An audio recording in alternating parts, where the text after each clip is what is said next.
마가복음 3장입니다. 마가복음 3장 20절에서 30절까지의 말씀. 마가복음 3장 20절에서 30절까지의 말씀입니다. 마가복음 3장 20절에서 30절까지 말씀 한 절씩 교독할 때 제가 먼저 3장 20절 받들어 읽겠습니다. 집에 들어가시니 무리가 다시 모임으로 식사할 겨를도 없는지라. 예수의 친족들이 듣고 그를 붙들러 나오니 이는 그가 미쳤다 함일러라. 예루살렘에서 내려온 서기관들은 그가 바알세불이 집혔다 하며 또 귀신의 왕을 힘입어 귀신을 쫓아낸다 하니 예수께서 그들을 불러다가 비유로 말씀하시되 사탄이 어찌 사탄을 쫓아낼 수 있느냐. 또 만일 나라가 스스로 분쟁하면 그 나라가 설 수 없고 만일 집이 스스로 분쟁하면 그 집이 설 수 없고 만일 사탄이 자기를 거슬러 일어나 분쟁하면 설 수 없고 망하느니라. 사람이 먼저 강한 자를 결박하지 않고는 그 강한 자의 집에 들어가 세간을 강탈하지 못하리니 결박한 후에야 그 집을 강탈하리라. 내가 진실로 너희에게 이르노니 사람의 모든 죄와 모든 모독하는 일은 사함을 얻되 누구든지 성령을 모독하는 자는 영원히 사심을 얻지 못하고 영원한 죄가 되느니라 하시니. 함께 읽겠습니다. 이는 그들이 말하기를 더러운 귀신이 들렸다 함이로다. 아멘. 이 시간 우리 이재환 목사님이 나오셔서 말씀 전하실 때 여러분 큰 은혜 받으시기 바랍니다.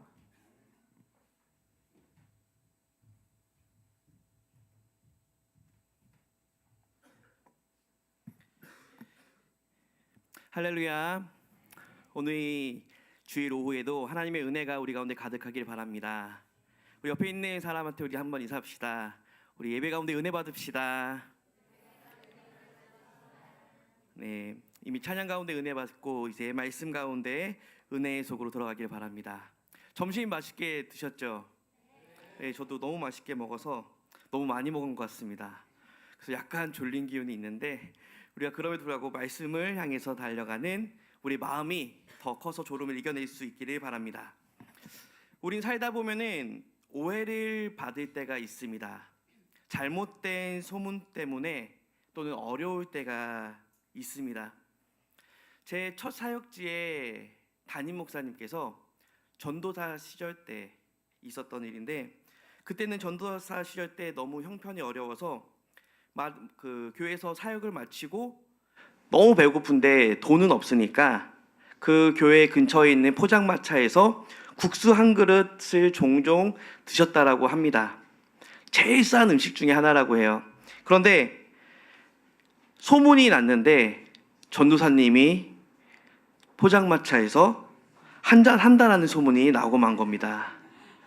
그래서 우리 전도사 시절 때에 그 담임 목사님께서 이러한 소문이 들리는데 사실이냐? 라고 해서 그게 아니라 이렇게 해서 제가 국수 한 그릇 먹었습니다 하고, 이때부턴 아무리 배가 고파도 포장마차에서 국수를 먹지 않으셨다라고 합니다. 이처럼 우린 살다 보면은 이러한 저런 오해와 또 잘못된 소문의 주인공이 되어서 곤욕을 치를 때가 있습니다. 이것을 해명하기 위해서 바쁠 때도 있고, 또 이것들을 또 해명하고 또 이것들을 올바로 잡고자 또 큰 소리를 낼 때도 있습니다. 오늘 예수님께서는 우리 전 말씀과 이어서 보면은 12제자를 세우시고 이제 본격적으로 공생의 사역을 시작하십니다. 예수님이 가시는 곳마다 귀신들이 쫓겨나가고 병든 자가 치유되면서 하나님의 나라가 선포되고 모든 마귀의 세력들이 다 쫓겨나는 일들이 너무나도 많았습니다. 예수님께서 하나님의 나라를 선포하며 이렇게 하나님의 나라를 확장해 나아갈 때 사단은 그냥 있지 않습니다. 예수님의 사역이 활발해지면서 이 반대의 기세, 즉 사단도 예수님과 예수님의 그 사역과 함께 같이 맞붙어서 예수님의 사역을 방해하기 시작합니다. 예수님의 사역을 방해하는데 예수님의 안 좋은 소문을 내기 시작하는데 예수님이 미쳤다라는 소문까지 돌기 시작한 것입니다. 그리고 거기에 더해서 유대주의 교권자들은 예수는 바알세불이 집혔다라고 악선정까지 하는 이런 이중고를 당하게 됐습니다. 소문은 이상한 힘이 있습니다.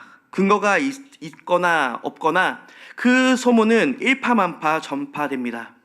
그래서 우리는 발 없는 말이 천리 간다라는 그런 속담도 우리가 잘 알고 있고, 여기에 예수님께서는 군중 심리까지 작용되어서 다른 사람의 약점을 알게 되었다라는 그 쾌감이 작용해서 그 소문은 그 사실, 객관적인 사실에서 끝나는 것이 아니라 더 부풀려져서 그 소문이 더해졌던 것입니다.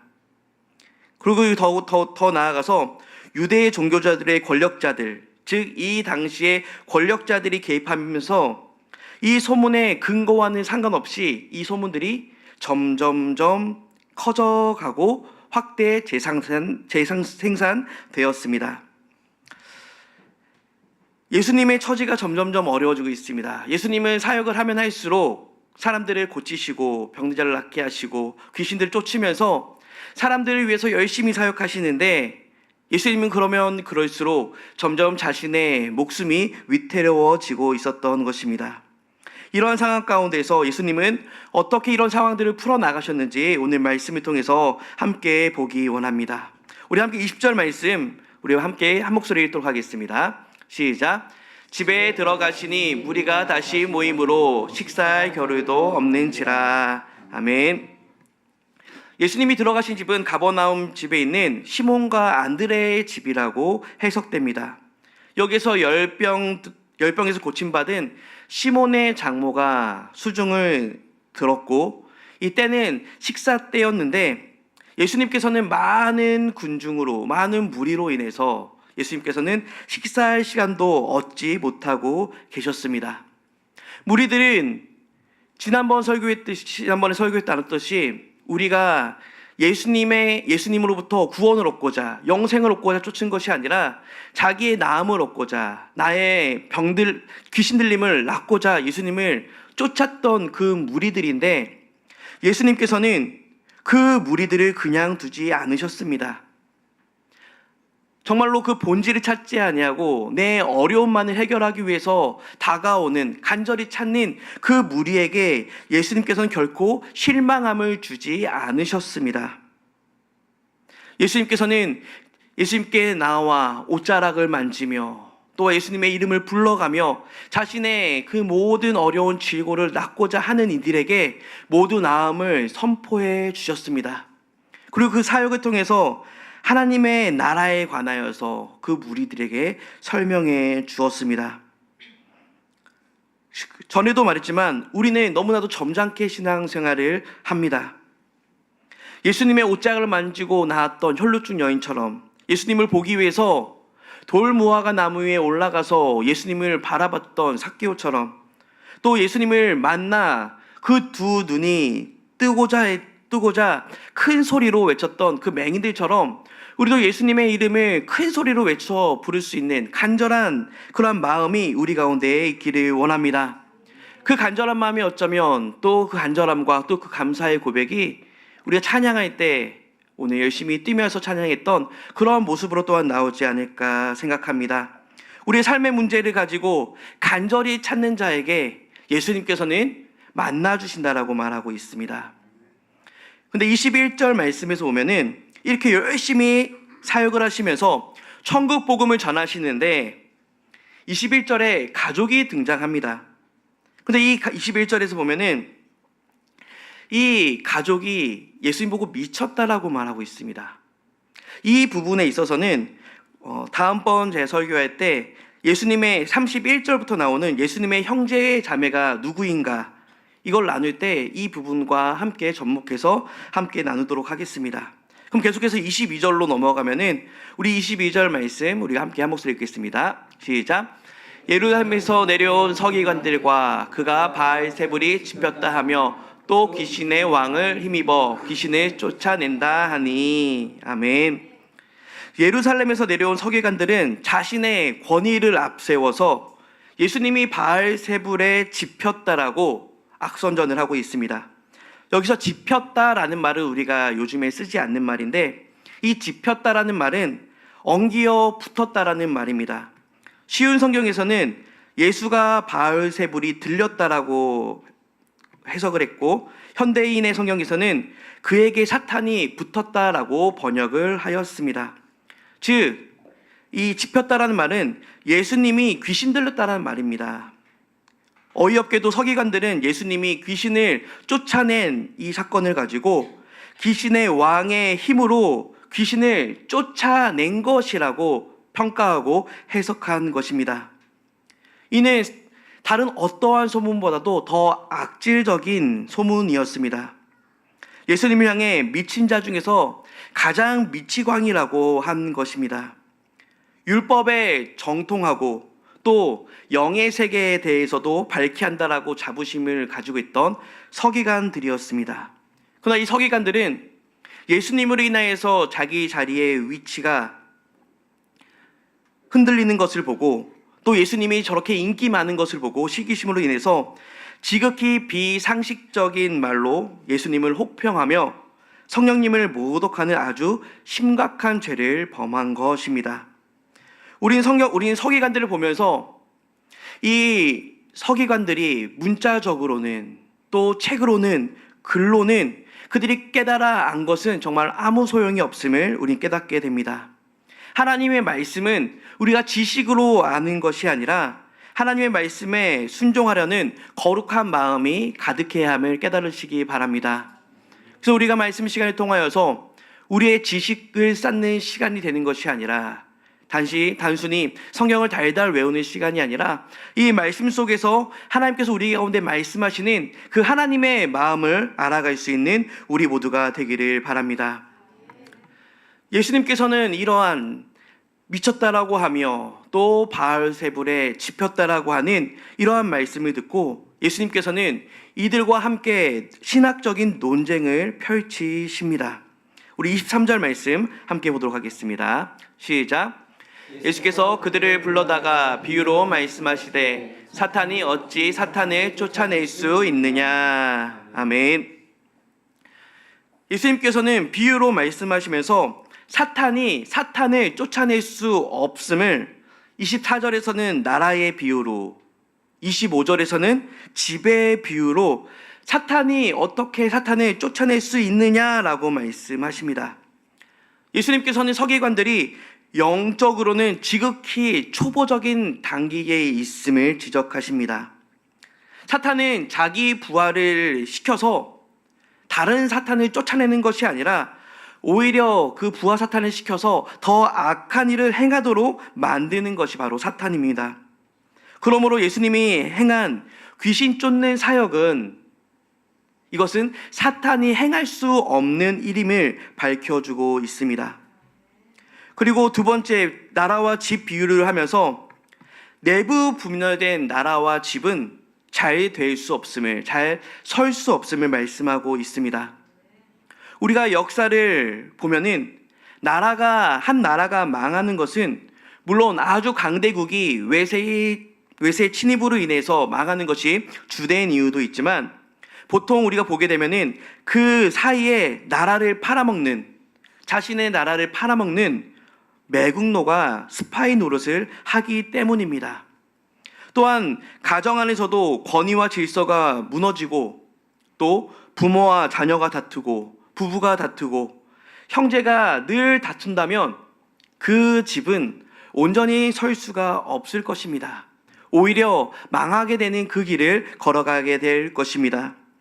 즉 귀신의 왕을 힘입어 귀신을 쫓아낸다는 서기관들의 말은 상식에도 어긋나는 말이고 또 영적으로도 틀린 말임을, 그리고 지극히 우매한 서기관들의 말임을 예수님께서는 지적하고 계십니다. 그리고 비유를 결론 내면서 26절에서 말씀하고 있습니다. 우리 함께 26절 말씀 읽겠습니다. 시작. 사탄이 자기를 거슬러 일어나 설 수 없고 망하느니라. 아멘.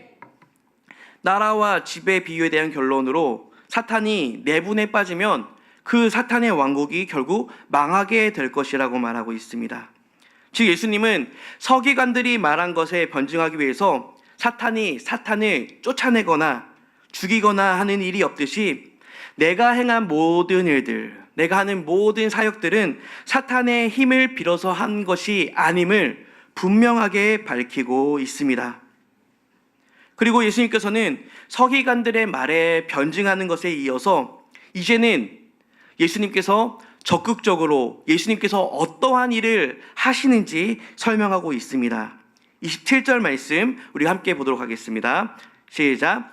사람이 먼저 강한 자를 결박하지 않고는 그 강한 자의 집에 들어가 세간을 강탈하지 못하리니 결박한 후에야 그 집을 강탈하리라. 아멘. 여기서 강한 자는 사탄을 말하고 있습니다. 그리고 세간은 바로 이 사탄에게 고통받는 사람들, 즉 이 세상에 있는 모든 사람들을 말하고 있습니다. 그리고 강한 자를 결박한 더 강한 자, 앞부분에 나온 이 사람은 예수님을 의미하고 있습니다. 여기서 강탈한다라는 말은 강도짓을 한다라는 말로 부정적인 뉘앙스이지만 이 말씀의 의미는 공중권세 잡은 사탄을 향한 예수님의 영적인 선포가 담겨져 있습니다. 쉽게 말하면 사탄아, 너는 지금 강해 보이지만 너에게 매어 있는 내 백성을 내 손에서 구원해 낼 것이다 라고 하면서 이제 이 영적인 것을 선포하면서 이제 내 백성들을 내가 부르겠다라는 예수님의 강력한 의지를 담고 있는 것입니다. 그리고 더 나아가 예수님이 귀신을 쫓아낸 것, 이건 서기관들이 말했듯이 사탄의 힘을 얻은 것이 아니라 오히려 사탄을 결박하고 그 사탄에게 고통받는 자들을 구원하기 위함임을 예수님께서는 밝히시면서 이 세상에 내가 왜 왔는지까지 더 나아가 설명하고 계신 예수님의 모습을 우리는 볼 수가 있습니다. 예수님은 율법 전문가들인 이 서기관들의 주장에 신학적으로 정확하게 비판하십니다. 신학적인 논쟁을 통해서 이들의 말에 허점이 있고 이들의 말이 틀렸음을 말씀하신 후에 이제는 심판자로서 엄숙히 경고의 말씀을 하십니다. 28절, 29절 말씀, 우리가 두 절 말씀 함께 읽도록 하겠습니다. 시작. 내가 진실로 이르노니 사람의 모든 죄와 모든 모독하는 일은 사하심을 얻되 누구든지 성령을 모독하는 자는 영원히 사하심을 얻지 못하고 영원한 죄가 되느니라 하시니. 아멘.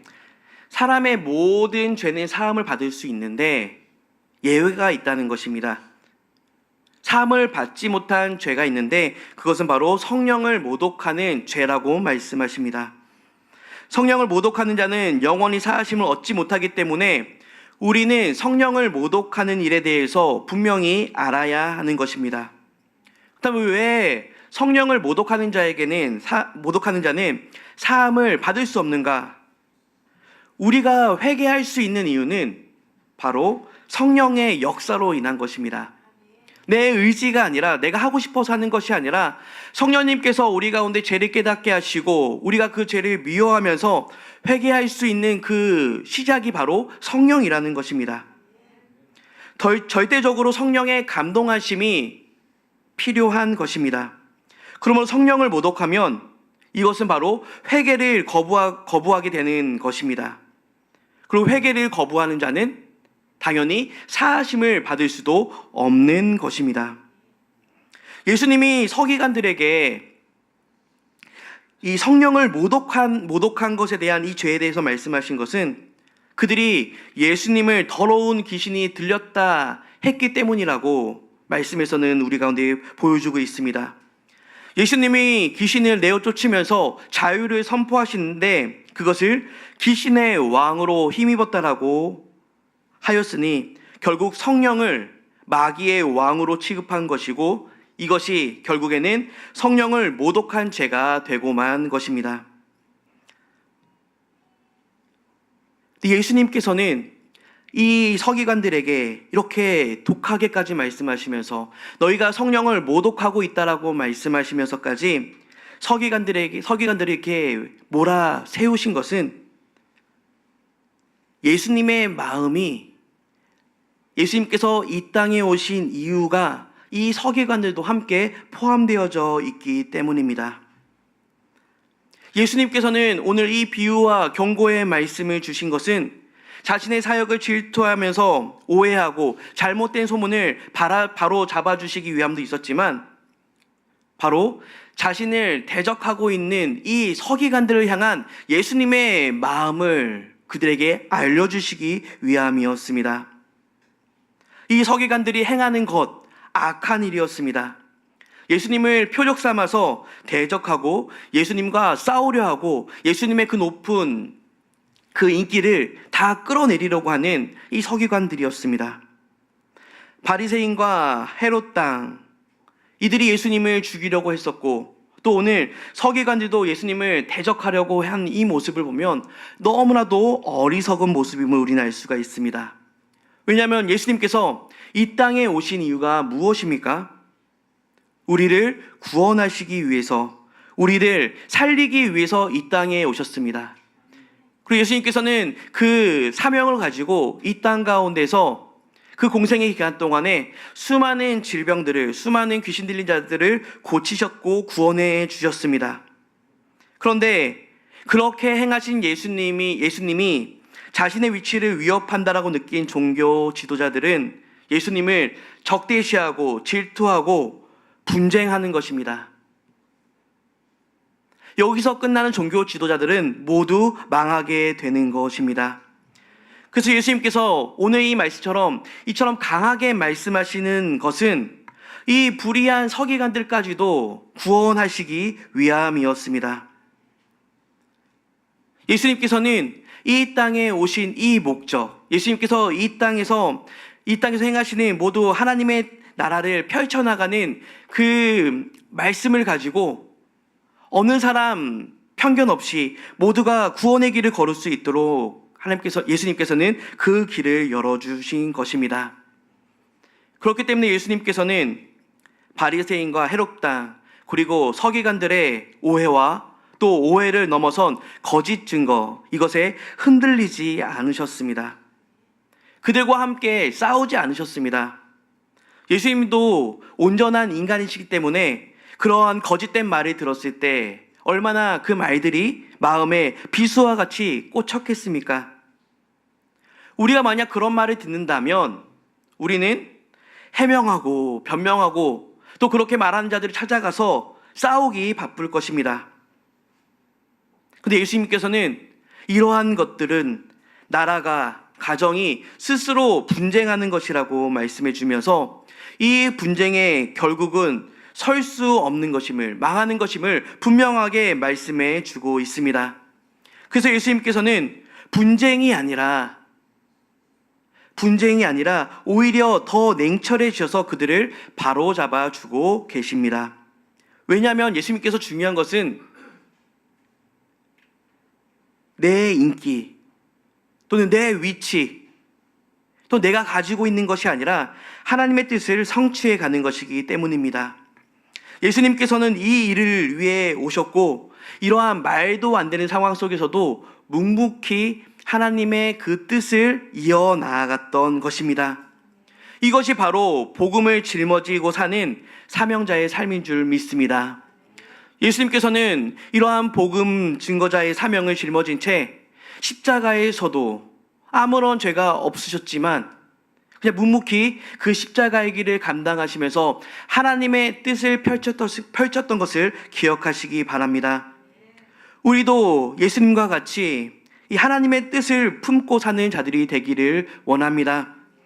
내 감정대로, 내 기분대로, 내 생각대로 모든 것을 해석하고 모든 것에 반응하면서 사는 것이 아니라 어떠한 상황 속에서도 하나님의 뜻이 이루어지기를 우리가 간절히 원하는 그러한 믿음이 우리 가운데 있어야 할 줄 믿습니다. 무조건 참으라는 말이 아닙니다. 세상의 불의 가운데 무조건 조용히 하고 입 다물라는 것이 아닙니다. 예수님께서도 불의 가운데, 이 거짓된 것 가운데 조목조목 따지면서 모든 것을 바로 잡아 주셨습니다. 근데 그 가운데 감정으로 행하지 않으셨던 것을 기억하시기 바랍니다. 우리도 이 모든 우리의 삶 가운데 상황 속에서 어려운 상황 또 내가 오해받는 상황 속에서도 하나님의 뜻을 위해서 우리가 묵묵히 행하고 하나님의 뜻을 위해서 우리가 큰 소리도 내고 하나님의 뜻을 위해서 우리가 하루하루를 살아갈 수 있는 우리 모두가 되기를 바랍니다. 단지 내 기분 내키는 대로 사는 것이 아니라 모든 상황 속에서 하나님의 뜻을 구하고 하나님의 뜻이 우리의 삶 가운데, 내 삶 가운데 이루어지기를 간절히 원하는 참된 하나님의 자녀가 되어서 오늘 하루도 승리할 수 있는 저와 여러분이 되기를 간절히 축원합니다. 우리 함께 기도드리겠습니다. 사랑과 은혜가 풍성하신 하나님 아버지 감사드립니다.